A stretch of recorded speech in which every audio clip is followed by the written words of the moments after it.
नमस्कार दोस्तों। तो इंग्लिश मीडियम की क्लास तो मैंने आपको इस विषय के अंदर ही दी थी, जिसमें मैंने आपको बताया था कुछ समाजशास्त्रीय चिंतकों के बारे में।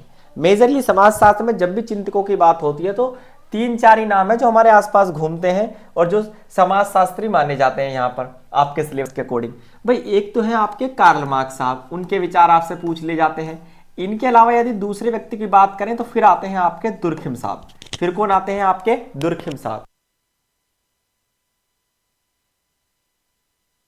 ठीक। और अगर दुर्खिम साहब के बारे में सवाल नहीं आता फिर आपके मैक्स वेबर साहब का क्वेश्चन एग्जाम में आपको देखने के लिए मिल जाएगा। ठीक है, देखिए जरा ध्यान से।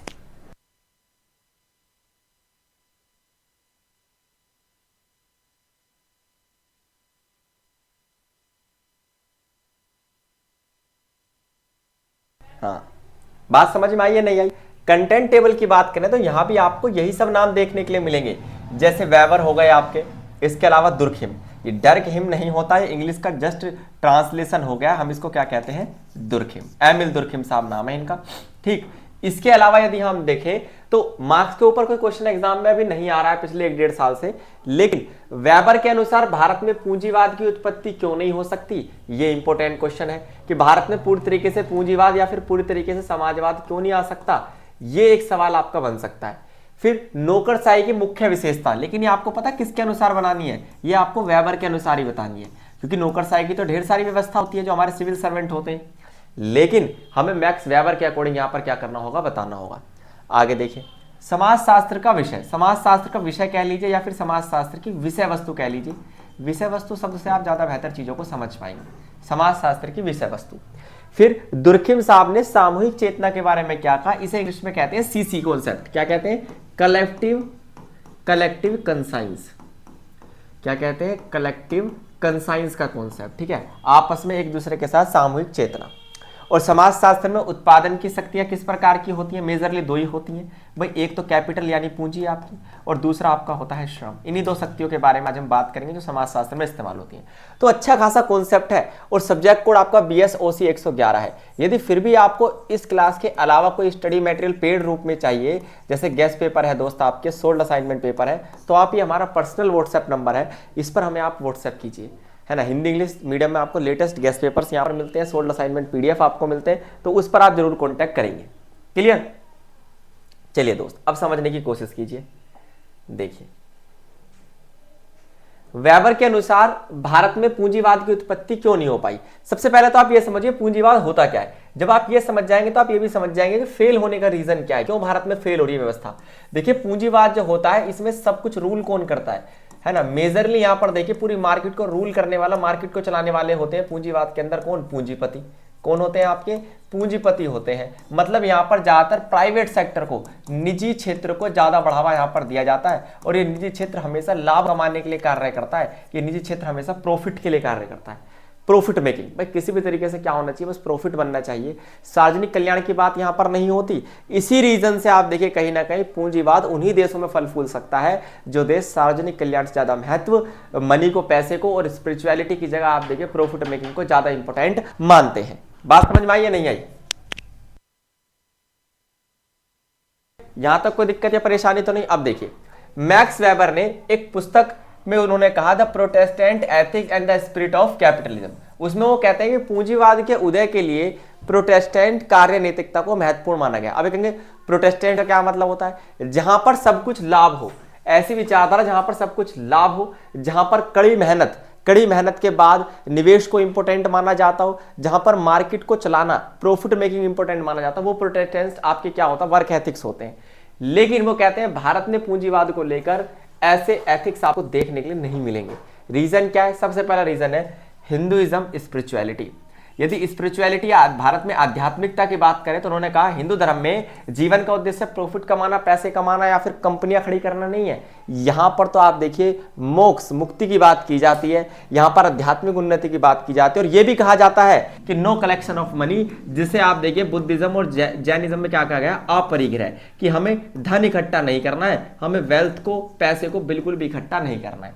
जबकि कैपिटलिज्म तो टिका इस चीज पर है, पैसे को इकट्ठा कीजिए, आप क्या कीजिए मार्केट के अंदर या फिर कंपनीज के अंदर इन्वेस्ट कीजिए, इसी चीज पर टिका हुआ है हमारा पूंजीवाद। मैक्स वेबर कह रहे हैं कि पूंजीवाद में जो कार्य नैतिकता चाहिए होती है, जैसे धन को अर्जित करना, कमाना और व्यावसायिक गतिविधियों को, कमर्शियल एक्टिविटीज को ज्यादा इंपॉर्टेंट देना, ये हिंदुइज्म में है ही नहीं। हिंदुइज्म में स्पिरिचुअलिटी को ज्यादा इंपॉर्टेंट माना जाता है, सार्वजनिक कल्याण को इंपॉर्टेंट माना जाता है, साधु संत के जीवन को इंपॉर्टेंट माना जाता है। इसलिए कैपिटलिज्म की विचारधारा यहाँ पर रिलीजियस फॉर्म में आपको देखने के लिए नहीं मिलेगी। इवन वो कहते हैं कि एक और बैरियर है यहाँ पर, वो एक और बैरियर क्या है, जाति व्यवस्था। जाति व्यवस्था के अनुसार हर व्यक्ति का काम पहले से फिक्स है ना, विभिन्न जातियों के बीच आर्थिक प्रतिस्पर्धा को नष्ट कर दिया है। हर व्यक्ति का काम पहले ही फिक्स है, हर जाति का काम यहाँ पर क्या है, पहले से फिक्स है, क्योंकि जातियों का निर्माण ही व्यवसाय के आधार पर हुआ था, बाद में जन्म के आधार पर बन गई थी उत्तर वैदिक काल में, आपको पता ही है चीज। तो यहाँ पर कंपटीशन है ही नहीं जातियों के बीच, हर व्यक्ति का अपना अपना काम है, सभी व्यवसाय जो होते हैं अपने अलग अलग चल रहे हैं, जिसमें नौकरी और पूंजीवाद के विकास तो बिल्कुल भी ना के बराबर। हर व्यक्ति अपना काम करता है और अपनी जातीय व्यवसाय को, जातीय व्यापार को अपनाना स्टार्ट कर देता है। आगे देखिए, सामाजिक और सांस्कृतिक संरचना। भारत में संयुक्त परिवार प्रणाली है जहां पर सामूहिक उत्पादन की परंपरा है दोस्त, इसलिए यहां पर कभी भी व्यक्तिगत आर्थिक दृष्टिकोण उत्पन्न नहीं होता, अपना खुद का सेल्फ एम्प्लॉयमेंट वाली बात यहां पर उत्पन्न होती ही नहीं है। सभी मिलकर एक साथ कमाते हैं और एक साथ खाते हैं। सार्वजनिक परिवार प्रणाली के अंतर्गत यहां पर व्यक्तिवाद को बढ़ावा नहीं देते, निजी संपत्ति के महत्व को बिल्कुल ही आप देखिए त्याग दिया गया है और इसकी आवश्यकता पड़ती है पूंजीवाद में, इसलिए पूंजीवाद यहां पर नहीं जन्म ले पा रहा है। मूल्य व्यवस्था। वेबर ये भी कहते हैं कि पूंजीवाद के लिए प्रोटेस्टेंट वर्क एथिक्स की आवश्यकता होती है, जहां पर एक साथ मिलकर मेहनत करना, अनुशासन और धन इकट्ठा करना सबसे इंपॉर्टेंट होता है, धन का निवेश करना। और ये तीनों विचारधारा यहाँ के लोगों में नहीं है। ये अध्यात्म की तरफ जाते हैं, ये व्यक्तिगत अनुशासन की बात करते हैं, संगठित डिसिप्लिन की बात नहीं करते, और ये आप देखिए मिलकर मेहनत करते हैं, ऑर्गेनाइज्ड वे में कंपनी की तरह मेहनत नहीं करते। हर परिवार सेपरेट बटा हुआ है, कई परिवार एक साथ मेहनत करके कोई कंपनी खड़ी करना नहीं चाहते। तो ये रीजन है कि कैपिटलिज्म भारत में, पूंजीवाद भारत जैसी समाज में व्यवस्थाओं में उत्पन्न नहीं हो सकता। अब वेबर के अनुसार देखिए, नौकरशाही क्या है, एक आदर्श प्रकार की व्यवस्था है। नौकरशाही क्या होती है, जो सरकार के साथ जो हमारे कानून होते हैं, सरकार की मदद करती है कानून को क्या करने में, लागू करने में। तो कानूनों को लागू करने में सरकार की जो मदद करती है उसे हम क्या कहते हैं दोस्त, उसे हम कहते हैं नौकरशाही तंत्र। प्राधिकरण की स्पष्ट संरचना सबसे ज्यादा इंपॉर्टेंट होता है। यहां पर एक स्पष्ट प्राधिकरण होता है, मतलब क्या है, यहां पर कर्मचारी को अपनी जिम्मेदारी और अधिकार स्पष्ट होते हैं। पूरा एक आप देखिए हायरार्की होती है ना, ऊपर कौन होगा, उससे नीचे बी होगा, उससे नीचे सी अधिकारी होगा। इसके पास ज्यादा राइट्स होंगे तो इसी रीजन से क्या होगा, ज्यादा पावर के कारण बी को ए की बात माननी पड़ेगी और सी को बी की बात माननी पड़ेगी। तो ये हायरार्की ऑफ अथॉरिटी है, हर किसी के प्राधिकार, हर किसी का क्षेत्र अधिकार, हर किसी की पावर्स यहां पर क्या मिलेगी, आपको अलग अलग देखने के लिए मिलेगी दोस्त।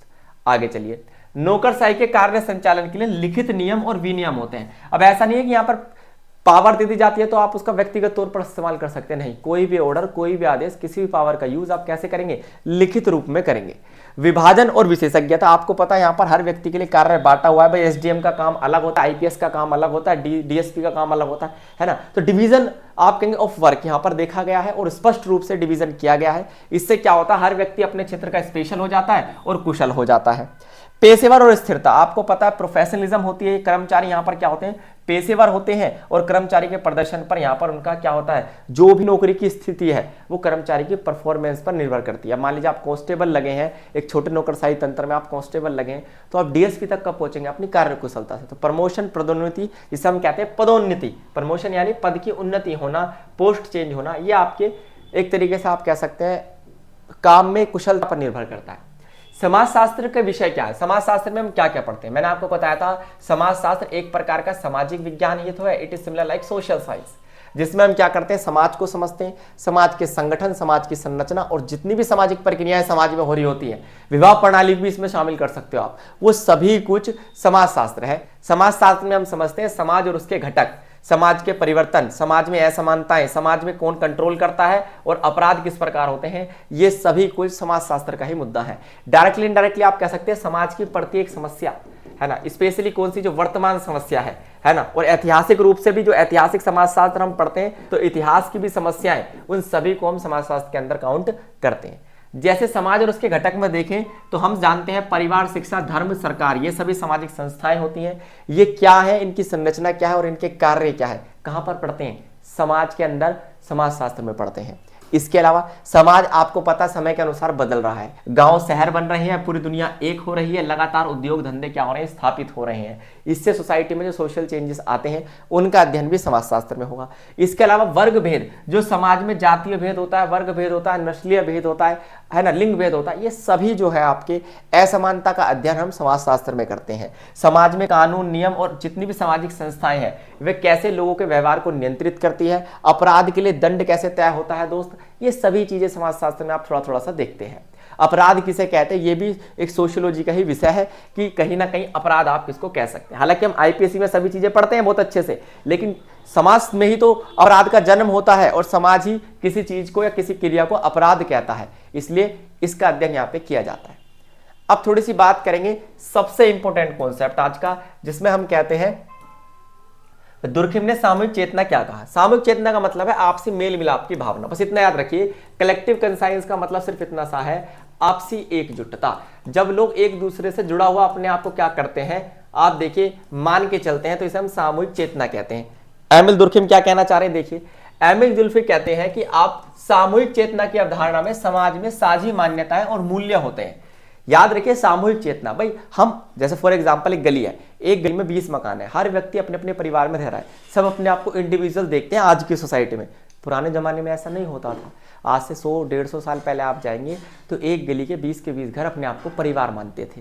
एक दूसरे के साथ खाने पीने की वस्तुओं को शेयर करना, कल्चर को शेयर करना, अपनी ट्रेडिशन, अपनी वैल्यूज को शेयर करना, त्योहारों को सेलिब्रेट करना, वो थी सामूहिक चेतना। सामूहिक चेतना का मतलब है किसी समूह के अंदर आपसी एकजुटता की भावना होना। ये कैसे विकसित होती थी, जब हमारे एक जैसे विश्वास, एक जैसी विचारधारा और हमारे नैतिक मूल्य क्या हो, एक जैसे से हो, जो आज के समय में आपको देखने के लिए नहीं मिलते।